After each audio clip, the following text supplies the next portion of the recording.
Bismillahirrahmanirrahim. Assalamualaikum warahmatullahi wabarakatuh. Alhamdulillah alladzi arsala rasulahu bil huda wa dinil haqqi liyudhhirahu 'alad dini kullih walau karihal musyrikun. Asyhadu an la ilaha illallah wahdahu la syarikalah wa asyhadu anna Muhammadan abduhu wa rasuluh alladzi la nabiyya ba'dah. Allahumma salli wa sallim wa barik ala Muhammad wa ala alihi wa ashabihi wa man tabi'ahum bi ihsanin ila yaumiddin. Qala Allah ta'ala fi kitabihil karim, a'udzu billahi minasy syaithanir rajim. Ya ayyuhalladzina amanuttaqullaha haqqa tuqatih wa la tamutunna illa wa antum muslimun. Amma ba'du.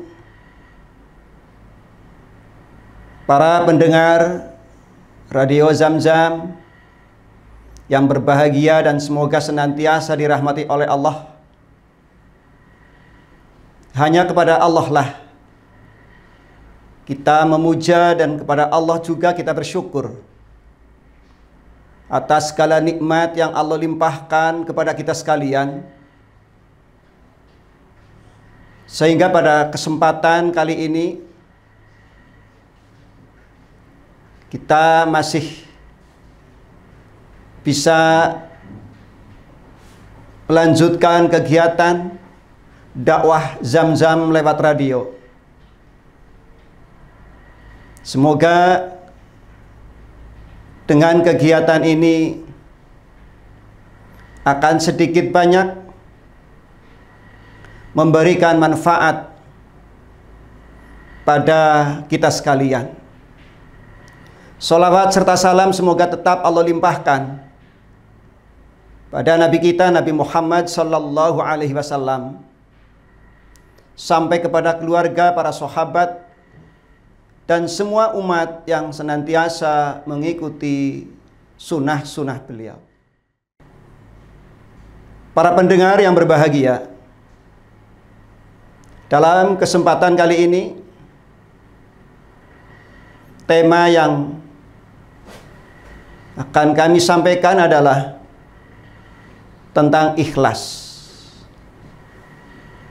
Sebuah ungkapan yang sering kita ungkapkan, sering kita dengar, yang kaitannya dengan ikhlas, yang sehubungan dengan amal ibadah kita sekalian. Maka yang pertama, sedikit ingin kami sampaikan pengertian ikhlas. Ikhlas adalah melaksanakan semua jenis amal kebaikan, melaksanakan semua jenis ibadah kita hanya mencari ridho Allah. Niat karena Allah, lepas dari niat yang lain, lepas mencari ridho yang lain, tapi semata-mata yang menjadi tujuan di dalam segala kegiatan ibadah kita adalah mencari ridho Allah, membersihkan amalan kita dari semua kotoran-kotoran, dari niat-niat yang selain Allah. Dan hal ini memang telah diperintahkan oleh Allah pada ayat Al-Quran yang sering juga disampaikan, surat Al-Bayyinah. Di sana disebutkan, a'udzubillahi minasyaitonir rajim, wa ma umiru illa liya'budullaha mukhlishina lahuddin. Dan tidaklah aku Allah memerintahkan kepada kamu sekalian untuk beribadah kepadanya mukhlishina lahuddin, ikhlas dalam menjalankan, ikhlas dalam melaksanakan syariat-syariat agama. Maka dengan pengertian dari ayat tersebut, ketika kita melaksanakan berbagai macam bentuk amal kebaikan, melaksanakan berbagai macam ibadah kita, maka fokus niat kita adalah Allah semata. Persoalan ikhlas bukan persoalan yang mudah. Tapi ternyata persoalan ikhlas juga sebagai penentu terhadap amal ibadah kita sekalian. Tidak ada penyakit yang lebih berat pada diri seseorang kecuali penyakit tidak adanya ikhlas. Ikhlas sangat penting dan merupakan pokok dalam ibadah kita sekalian. Dalam hadis juga disebutkan, innallaha la yanzuru ila suwarikum wa amwalikum walaki yanzuru ila qulubikum wa a'malikum. Bahwa Allah sekali-kali tidak akan melihat tampang kamu sekalian, tidak akan melihat perbuatan kamu sekalian, amal kamu sekalian, ucapan kamu sekalian, termasuk tidak akan melihat harta kamu sekalian. Namun Allah akan melihat hati kamu sekalian. Dalam hal ini adalah posisi niat dalam hati. Dan termasuk Allah akan melihat amal kita sekalian. Dalam bentuk ibadah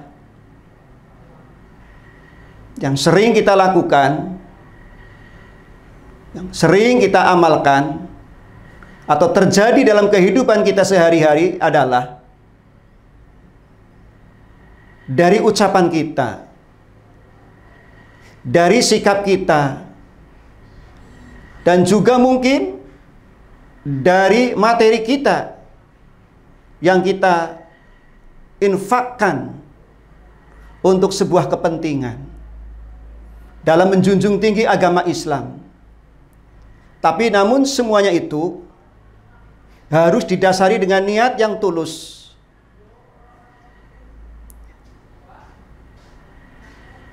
Niat sangat penting, sampai Rasul pun pernah mengatakan, Bismillahirrahmanirrahim, innamal a'malu binniyat wa innama likulli imri'in ma nawa. Bahwa semua perbuatan akan tergantung dengan niat. Apapun yang kita lakukan, apa yang kita niatkan dalam hati kita sekalian. Jangan sampai niat kita yang tujuannya beribadah, mengabdikan diri, menghambakan diri kita kepada Allah, tapi terkotori dengan niat-niat yang lain. Banyak sekali perusak-perusak niat yang menjadikan amal ibadah kita tidak sampai kepada Allah, yang menjadikan amal ibadah kita tidak diterima oleh Allah. Kemungkinan besar orang yang rajin ibadah, orang yang rajin beramaliyah, punya pemikiran bahwa ibadahnya sudah cukup banyak, amalnya sudah cukup banyak, namun kelak di sisi Allah bisa dia tidak punya nilai-nilai ibadah yang ia lakukan, nilai-nilai amal solih yang ia perbuat, karena kelengahan dari sisi niat. Di mana ketika dia beribadah, ternyata ada niat-niat yang lain. Sangat penting mendudukan niat dalam hati. Termasuk niat adalah ibadah hati. Tapi kekuatannya sangat mempengaruhi terhadap ibadah lahiriah kita sekalian.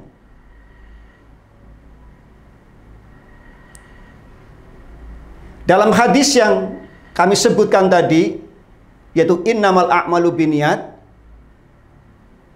merupakan peringatan Rasul kepada para sahabat ketika para sahabat akan melaksanakan hijrah. Sebelum melaksanakan hijrah, Rasul lebih dahulu mengingatkan untuk menata niat, untuk mengawali niat dengan benar. Lanjutan hadis diterangkan, barang siapa yang hijrahnya karena wanita, maka dia pun akan bisa mendapatkan wanita itu. Dan barang siapa yang hijrahnya karena harta, lidunya, maka ia pun akan mendapatkannya. Maka di akhir hadis Rasul mengatakan, fa hijratuhu ilallah wa rasul. Maka berhijrahlah kamu sekalian karena Allah dan karena Rasul. Jangan karena yang lain. Ini sangat penting. Dan kemungkinan masih banyak orang yang menganggap bahwa niat bukan persoalan yang pokok. Mereka semangat dalam ibadah, namun kadang-kadang niatnya masih kurang. Ayat dari surat Al-Bayyinah sudah menjelaskan seperti itu. Agar kita ikhlas dalam beribadah. Jangan sampai mensekutukan niat kita. Sudah niat karena Allah, kita niat juga karena yang lain. Sebagai penjelasan hadis tadi. Maka dalam persoalan niat tersebut, karena bukan persoalan yang ringan, maka sampai Rasul pun memberikan pelajaran pada kita sekalian. Agar kita selalu memohon kepada Allah. Agar Allah menetapkan niat pada hati kita. Di dalam beribadah hanya semata-mata karena Allah.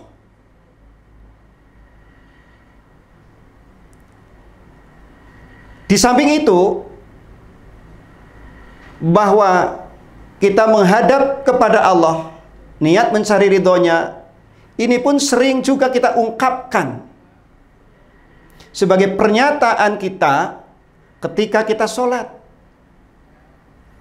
Dengan doa iftitah, wajjahtu wajhiya lilladzi fataras samawati wal ard hanifa muslima wa ma ana minal musyrikin. Bahwa kita mengakui bahwa kita menghadapkan wajah kita, menghadapkan amal ibadah kita kepada Tuhan yang telah menciptakan langit dan bumi, dan kita tidak tergolong orang-orang yang mensekutukannya. Ini ungkapan yang sering kita lafalkan ketika kita sholat, namun kadang-kadang juga belum dihayati betul. Dari ungkapan tersebut, dari pernyataan tersebut, sehingga walaupun ungkapan ini sering kita ungkapkan setiap sholat, namun niat kita masih mengalami kerusakan-kerusakan. Contoh rusaknya niat apabila kita melakukan ibadah, melakukan amal solih. Di antaranya pertama, berharap adanya pujian dari orang lain. Berharap adanya pujian dari orang lain. Ini termasuk perusak niat kita. Berbagai macam aktivitas kita, bukan Allah yang menjadi tujuan ibadah kita, namun kadang juga selain Allah pun kita libatkan sebagai tujuan ibadah kita. Dalam segala kegiatan, pada semua orang, semua pekerjaan, kadang-kadang niatnya itu belum sepenuhnya karena Allah. Baik sebagai pegawai, sebagai pedagang, sebagai pelajar, ataupun di mana posisi kita, masih terikuti berharap adanya pujian-pujian dari selain Allah.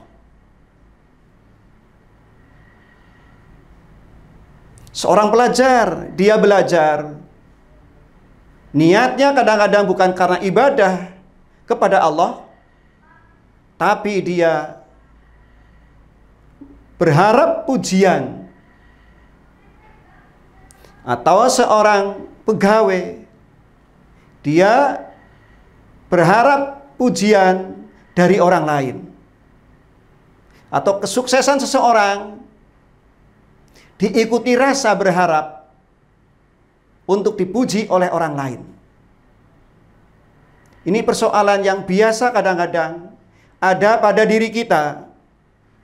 Dan hampir semua orang tidak bisa lepas dari persoalan itu.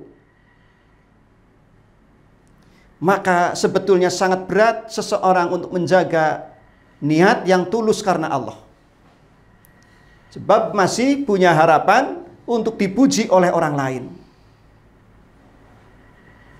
Orang yang ikhlas tidak ada keinginan sampai ke situ.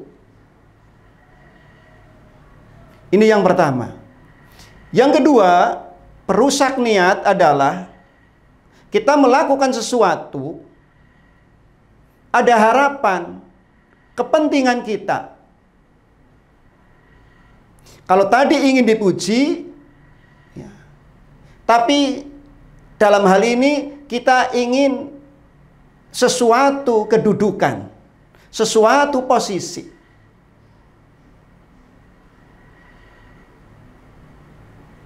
Kita melakukan ibadah karena punya harapan agar dengan ibadah yang kita lakukan, terus kita punya posisi yang lebih baik. Ini juga persoalan yang sering terjadi. Masih banyak orang yang mencampur adukan antara niat karena Allah dan juga niat karena sebuah kepentingan. Contoh sangat mudah. Seseorang yang menginginkan sebuah pekerjaan, dia rajin ibadah, tapi niatnya bukan karena Allah, tapi dengan ibadah yang ia lakukan agar dia mungkin lulus dalam ujian, dalam sebuah kedudukan.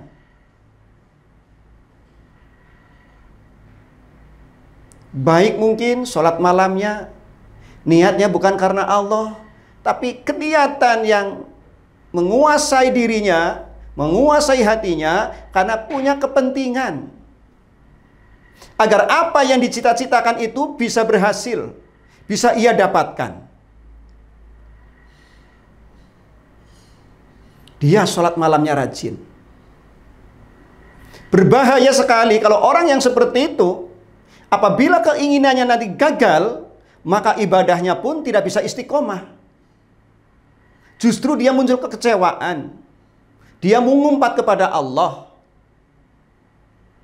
Dia menghitung sudah berapa lama dia melakukan ibadah yang seperti itu, tapi ternyata tidak menghasilkan apa yang ia harapkan.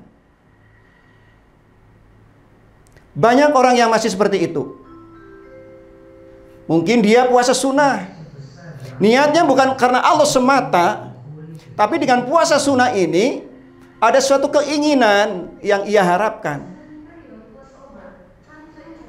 Rajin puasa sunnah setiap Senin, setiap Kamis, tapi keinginan hatinya itu bukan karena Allah, tapi berharap dengan puasanya itu apa yang diinginkan akan bisa sukses. Atau mungkin juga sholat duha. Dia melakukan sholat duha hanya sekedar kebutuhan, kepentingan, supaya dilancarkan rezeki, akan dimudahkan datanya rezeki, sehingga dia rajin, dia bisa istiqomah. Tapi apabila rezeki yang Allah berikan tidak mengalami perkembangan, maka bisa dikemungkinkan ia pun akan berhenti dari ibadah yang selama ini dia lakukan. Sangat berbahaya sekali kalau niat seseorang itu sudah rusak. Niat seseorang itu bukan karena Allah.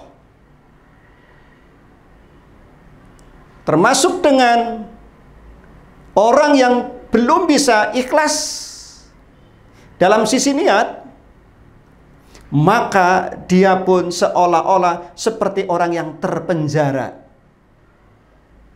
tidak punya kebebasan, karena kan selalu membelenggu pada kegiatan ibadah, amal kebaikan yang ia lakukan.